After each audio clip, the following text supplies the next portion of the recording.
Good afternoon, race fans, and welcome here to race number 34 and the second race of our Elite Eight for the Winston Cup Series of the debut season. Going to be a very interesting scenario we're going to have coming in this race because, unlike Trucks and Busch that had spread out points, they're a lot closer here in the Winston Cup Series as far as points coming into today's race. Time for the running of the Yellowwood 500. After today, we're going to find out what kind of point scenario we're going to have going into our final elimination race next week at the Homestead Miami Speedway, which, by the way, will be a night race. In fact, two night races to finish off the season. So this is the final race we're racing in the daytime conditions. On the pole position is Jessica Miller in the number 9 machine, still looking for her first win of the year. She is 23rd in the points alongside Luke Knight, who's also still looking for his first win of the year. He is alongside 20th in the standings. Margaret Jacobs, 29th in the points in row number 2. And the highest starting playoff contender of Todd Montgomery. He comes in this race a whopping 22 points below the cut line. So he needs a good run here today, or he could find himself heading into Homestead next week in a must-win situation. So look at the rest of the starting lineup to see where your favorite driver is starting. And let's give you the Elite 8 points, because these points are a little bit closer than what we had for Trucks and Busch. I'm going to make sure everybody rolls off. Yes, everybody. Cody Smart is still the points leader, but here's the catch. His big point gap shrunk to 9 points above the cut line as he's the points leader. B Barrett is 8 points above the cut line in second in that 49 machine. Ponzo Albanus 7 points above the cut line in third.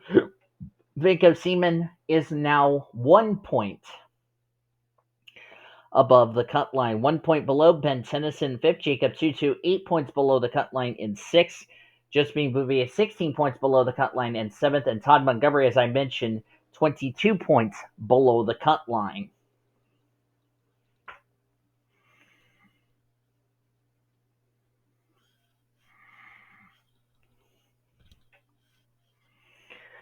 So the next races will be very interesting. And like I said, like I did for the Busch race, we're going to just speed it up just to save you guys some time so we can get you guys the green flag real quickly.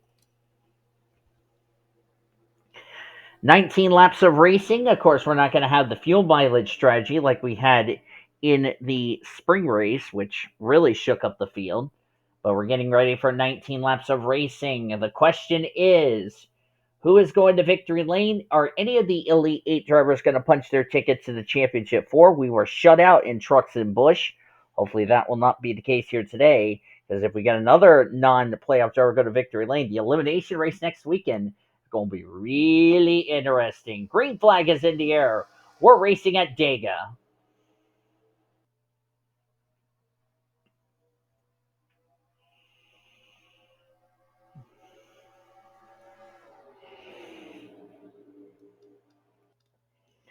As Jessica Miller is now getting up to speed.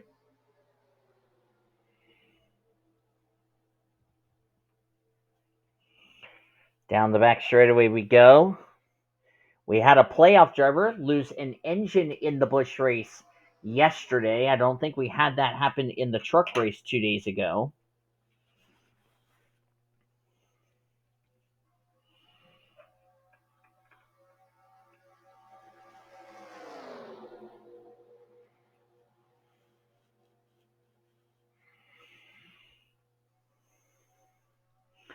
Jessica Miller going to lead this first lap of the race.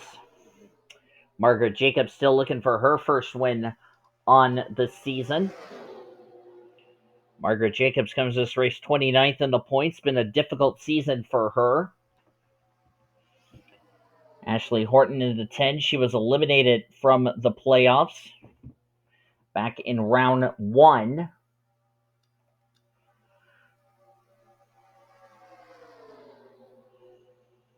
There is Ben, or no, is that the 40? That's Ben Erickson. Okay, I was correct the first time. His sister, Chloe Erickson is going to be in the Truck Series next season. Should be fun to see her back in action.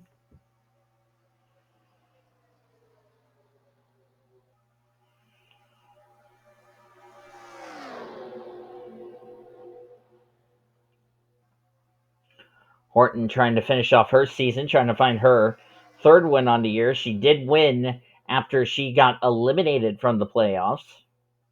So she's just trying to find victory lane to finish what has been a very good year for that 10 team. She'll be back with that 10 team next season. She's also going to be in the All-Star race, believe it or not, next season.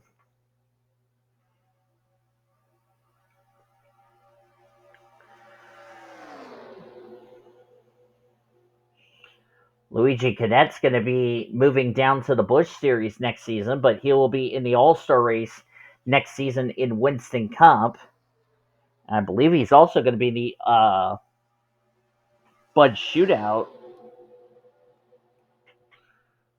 in a one-race deal.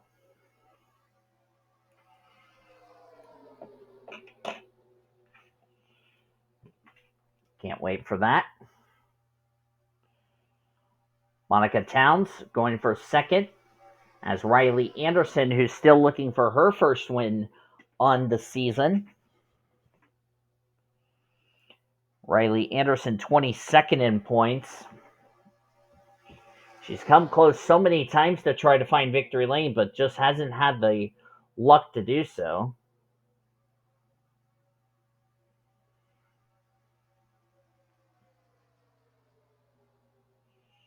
The important part for next season for Riley Anderson, who will be back with this team next year, is try to find victory lane quicker.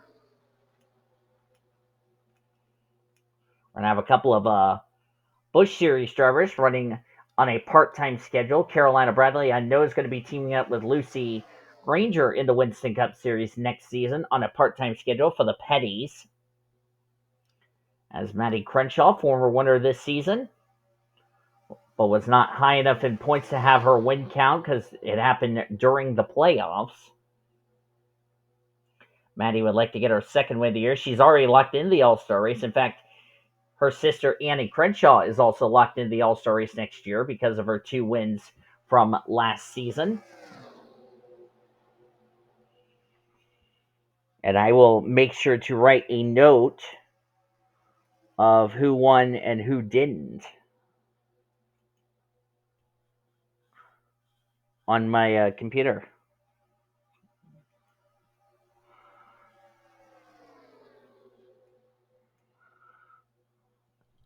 Of course, it'll be called the WRA Presents the NASCAR Winston Cup Series.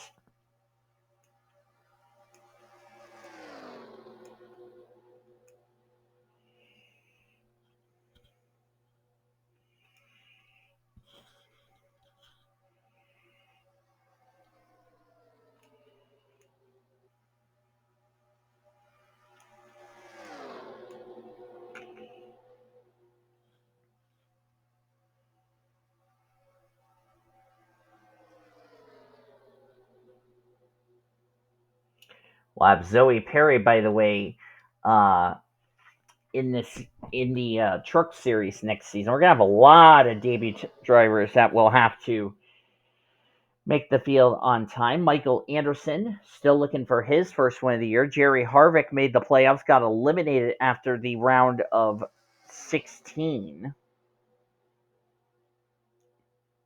Michael Anderson is 33rd in the points, having a very struggling season.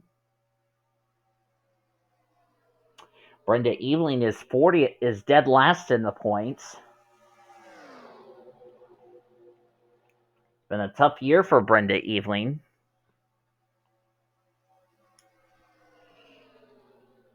And I believe she's going to be one of those drivers that's going to have to qualify on time or race her way in. Of course, here's the thing. The top 30... Hello, pace car. As I was trying to get to Ashley Reynolds, who was eliminated in round 2, the recent round. Or no, she was eliminated in round 1, I'm sorry. So I was going to mention the top 35 from this series will be locked into the show. Or no. Yeah, the top 35. I was correct. Then 36 on down will have to qualify on time. So that would mean drivers like Marty Stevens, Brooklyn Carter, Andy Thomas, Luigi Cadet, who will not be back in that ride next season, and Brundick Eveling, along with the other drivers that are not locked in the show. And it doesn't matter if they have a win from this season or not, they have to make the show. As far as that's concerned, I see J TwoTwo, the highest of our playoff contenders. We're already past the halfway point of today's race in a bit. J TwoTwo comes in this race 8 points below the cut line. Now he's getting 3 wide shuffle as Courtney Lynn leads.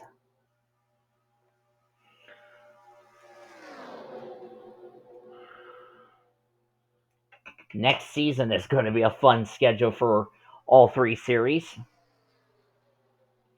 including our debut to the Twin Ring Motegi, which we're really excited about. We'll have all 3 series, Trucks, Busch, and Winston Cup. Twin Ring Motegi, for anyone that is not aware, if you're seeing this channel for the very first time, Twin Ring Motegi is identical to the Darlington Raceway where we were just at last week. There's Zachary Taylor in the 4, pushing his teammate, Brundick Eveling. Yes, you heard the word teammate. As remember, Brundick Eveling, before this season began, parted ways with Nathan Orman unexpectedly after the whole controversy and all that yada, yada, yada. And Zachary Taylor's the one who scooped up Brenda Eveling. Of course, Eveling's on a big contract, so I know she's disappointed. Feels sad to let Zachary Taylor down, but as long as she's doing everything Zachary Taylor's telling her to do, she's going to be successful.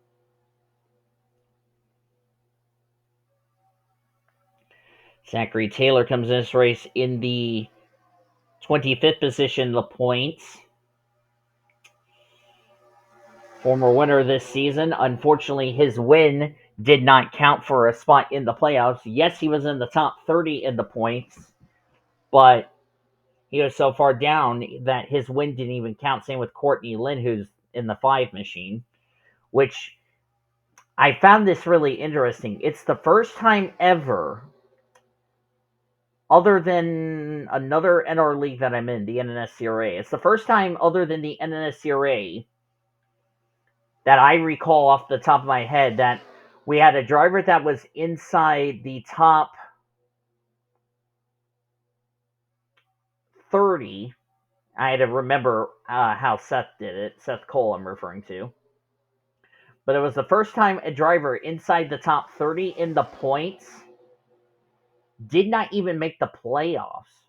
Because remember, we had 18 winners when the regular season checker flag waved at April. Of course, it was supposed to be at Mansfield, but, because of the wrecking and all that, yada, yada, yada, we're definitely not going back to Mansfield. That's only going to be for trucks next season. And because Zachary Taylor was the lowest in the points, same with Courtney Lynn, their wins didn't even count for a spot. Yes, they were in the top 30 in points, but the problem was they were two positions short of making it into the playoffs. It only went to Kevin Joseph, who got the last spot, even though Kevin Joseph has already been eliminated from playoffs. And like I said, even if Zachary Taylor and Courtney Lynn would have made the playoffs, they would have been a first-round exit anyway. No offense to Taylor, though.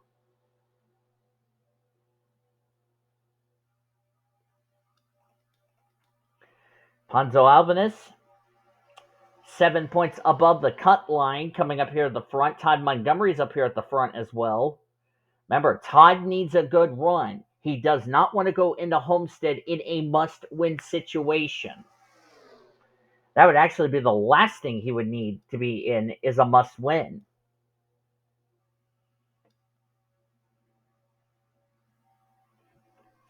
Which would be a terrible thing, because the thing is that we already have Jared Underhill, who's going to be in a must-win situation for the Truck Series. And then yesterday in the Busch Series, we're going to have more than likely 3 drivers in a must-win situation.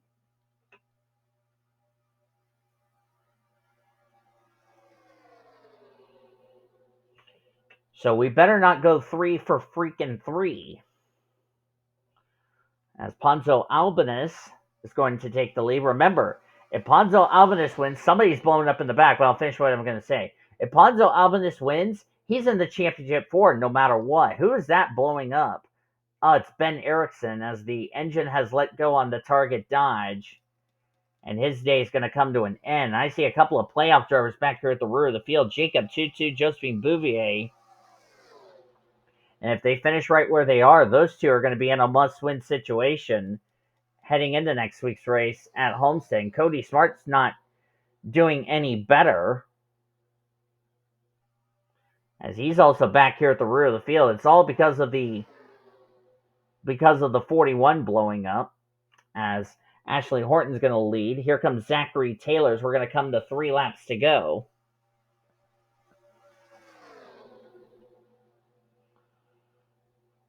And Todd Montgomery is up here in this lead pack. He's trying to cut the deficit between himself and 4th in the standings, which would be Vanco Seaman. Here's the thing. He's ahead of Seaman.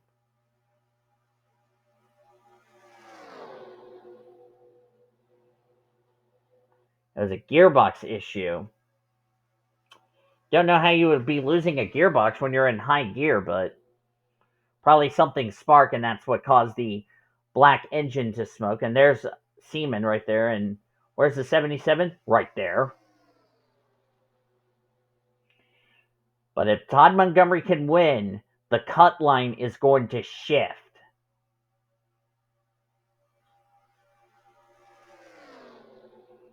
The only driver who has won in the playoffs that has advanced out of the 8 playoff drivers has been B Barrett. And she did it in Indianapolis in a, technically you could say, a must-win situation.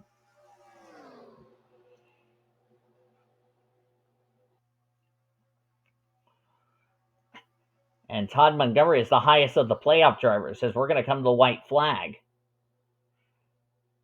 So we're looking to see where the rest of our playoff drivers are running. Cody Smart, I don't know where he's going to be situated.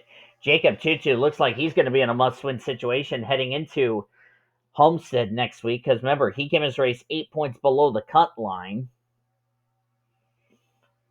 And Josephine Bouvier is running in 28th. I believe she is also going to be in a must-win situation, as well as the Timster takes the lead. We're coming to the white flag. One more lap to go, sponsored by Credit One Bank.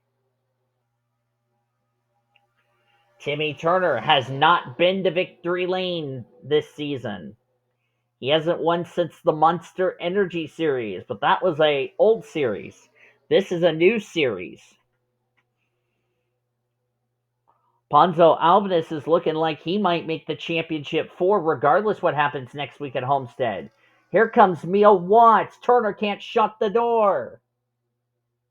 Mia Watts to the lead, but did she make her move too soon? We're coming off of turn number 4 for the final time. And it looks like Mia Watts is going to pick up her first win on the season, winning the Yellowwood 500 at Talladega.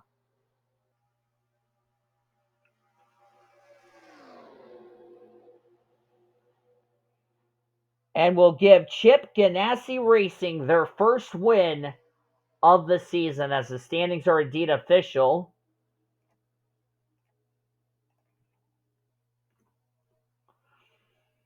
Samantha Grainger will get second. That's still a good run for Grainger, who got eliminated in round 1. Ashley Horton third. Ponzo Albanus, the highest of the playoff drivers. He finished ahead of a number of playoff contenders. So it looks like he might be in an okay situation to advance to the championship 4, regardless what happens next week at Homestead. Timmy Turner was leading, got shuffled back to 5th, but still a good run for Turner, who comes into this race in the 24th position of the points, so a nice run for him. Courtney Lynn 6th, Luke Knight 7th, Hannah Smith 8th.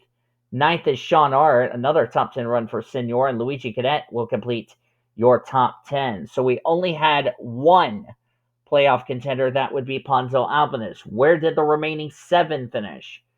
Ben Tennyson 11th.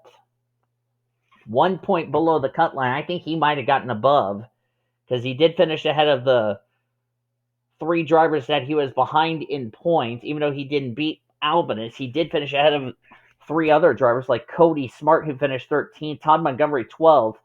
We're going to have to see where 12th is going to situate Todd Montgomery heading into next week. I don't know if this will put him in the must-win or not. We'll have to wait and see.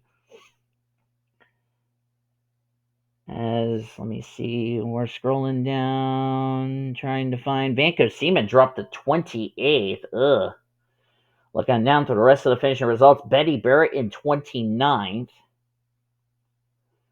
J TwoTwo in 36. I can say J TwoTwo is in the must-win situation. Josephine Bouvier in 25th, so...